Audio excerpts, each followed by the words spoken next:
Bienvenue, chers invités.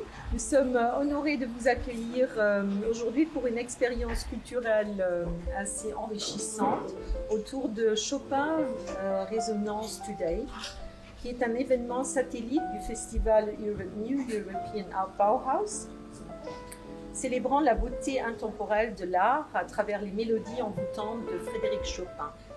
Et sous la direction de Pic, qui a changé de place, Pic Kirubandit, nous aurons l'opportunité d'explorer l'art dans toutes ses formes avec une exposition d'art contemporain. Et nous allons effectivement nous apprêter à plonger dans le monde captivant de la littérature. Et je me permets de vous présenter les deux lectrices qui nous guideront à travers cette autre forme d'expression artistique. Nous accueillons tout d'abord Anna Heinz, une juriste allemande aux multiples talents, qui apporte avec elle une richesse d'expérience professionnelle et académique. Et ensuite, nous avons le plaisir d'accueillir Alina Triff, qui est docteure en histoire de l'art et archéologie, dont les intérêts s'étendent jusqu'à la langue des signes et à l'identité des communautés sourdes en Afrique. Alors, nous sommes ravis de partager ce moment avec nos deux lectrices aujourd'hui. Je m'appelle Pina Urso et c'est avec plaisir que je vous guiderai à travers cette expérience littéraire.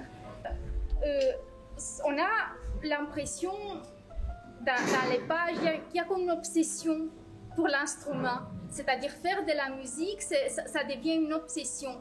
On peut jouer de la musique 10 heures par jour et ça suffit toujours pas. Donc il y a une obsession que ces enfants prodiges, pas tous, entretiennent justement avec leur objet. Et je pense que c'est là que je pense que la musique, et même Chopin, parce que c'est son héros, mais je pense que c'est là que la musique est un peu comme un pharmacon. Vous voyez, les Grecs ont ce terme, c'est-à-dire remède, mais en même temps poison. Donc c'est un peu le dosage qui peut changer, que ça soit un remède pour quelqu'un ou bien un poison pour le même quelqu'un. Oui. Donc voilà un peu les paradoxes, je pense, et les contradictions des... et je pense que Grozny les montre très bien. D'un côté, il y a le régime très oppressif, de l'autre côté, il y a la musique qui est très libératrice. C'est avec grand plaisir que moi j'ai découvert l'histoire de Madame Pilinska et le secret de Chopin d'Eric Emanuel Schmitt. Le secret de Chopin. Rien que pour ce titre, les amoureux de Chopin vont se demander mais quel est le secret d'Eric Emanuel Schmitt qu'il connaît, mais nous pas. Bien sûr, le livre va nous donner et révéler ce que c'est, ce secret. Le roman n'est pas seulement une déclaration d'amour à Chopin et sa musique, c'est aussi une déclaration d'amour à la vie et à la joie de vivre, grâce au caractère émouvant, fascinant et lumineux de Madame Pilinska. Malgré son excentricité, on peut être ou peut-être à cause de celle-ci, elle nous émeut, sensibilise et provoque nos émotions dans toute leur diversité. Impossible de ne pas tomber amoureux d'elle. Pour ma part, j'aurais aimé la connaître et la voir comme amie. Je suis sûre que certains d'entre vous aussi. Non. Avec Madame Pilinska et Le secret de Chopin, Eric Emanuel Schmitt nous livre un roman autobiographique plein de tendresse, d'amour, de passion et de poésie.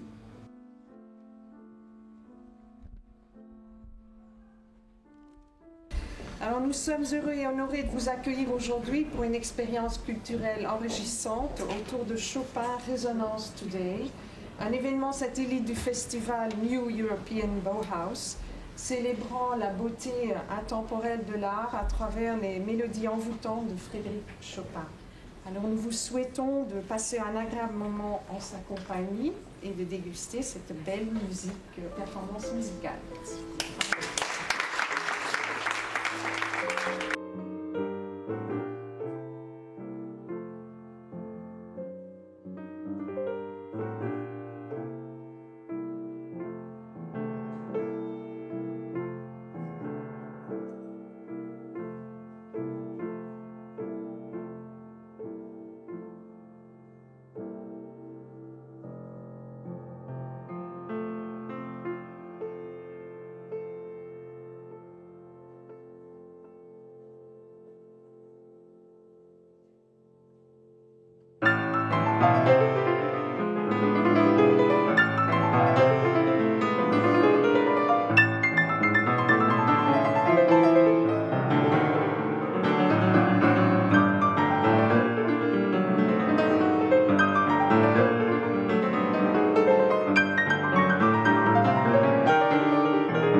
une valse de Chopin.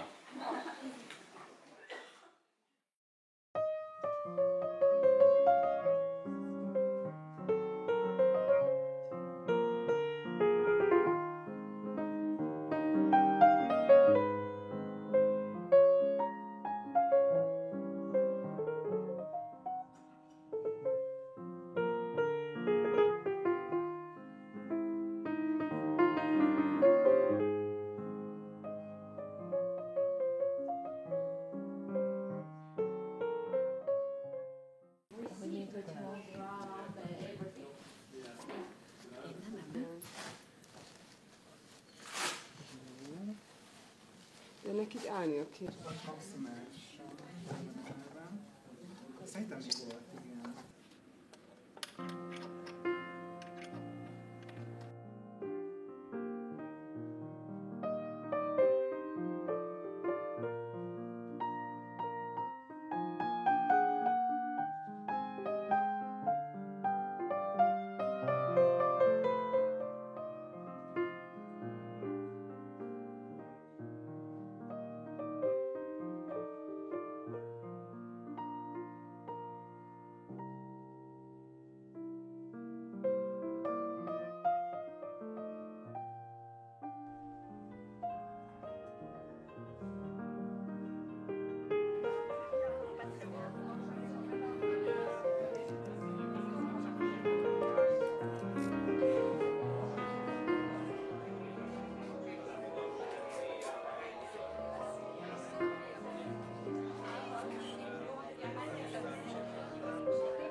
Et grâce à nos activités, les personnes vont pouvoir intégrer des nouveaux comportements de santé, mieux supporter les traitements, éviter les récidives, assurer une meilleure compliance au traitement, c'est-à-dire continuer bien le traitement jusqu'au bout, même si c'est difficile.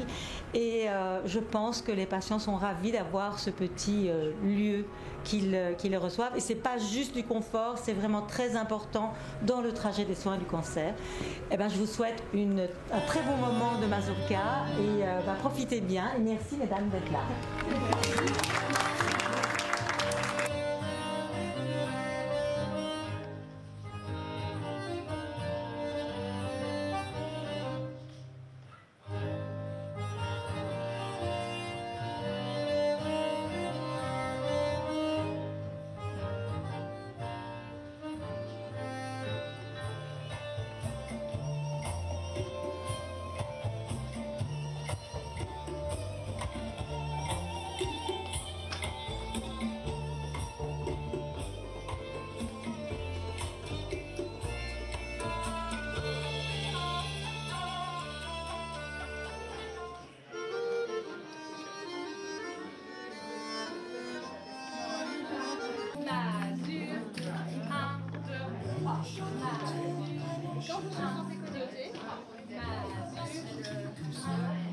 Quand vous